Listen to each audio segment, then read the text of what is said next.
Flat के साथ मैं हूं आपका होस्ट मोहम्मद सुहेल ताजिक।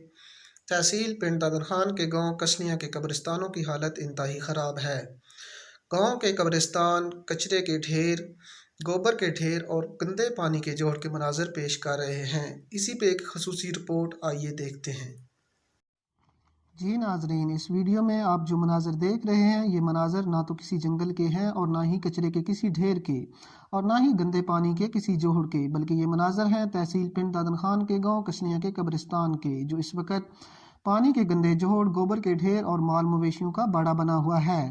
दौरे हाजिर में जहां जीते जी इंसान मुश्किलात का सामना कर रहा है, वहां अब मरने के बाद भी उसे दफन करने के लिए जगह मुयस्सर नहीं। दुनिया में इंसान बहुत सारे मसाइल के बोझ के नीचे दबा हुआ है, वहीं इस कब्रिस्तान में मरने के बाद भी वो गोबर के ढेर और गंदे पानी के तालाब के नीचे दबा हुआ है। इस कब्रिस्तान की ये हालत कसनिया और तहसील पिंड दादन खान की खामोश सियासत का अक्स पेश कर रही है।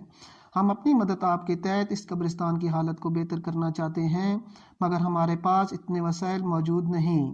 तो आज हम इस चैनल के तवस्सुत से हुकूमत पाकिस्तान और मुखय्यर हज़रात से अपील करते हैं कि जहां खेलों और दीगर इंटरटेनमेंट पर करोड़ों रुपए लगाए जा रहे हैं, वहीं इस कदर संजीदा मसाइल में हमारा साथ दिया जाए।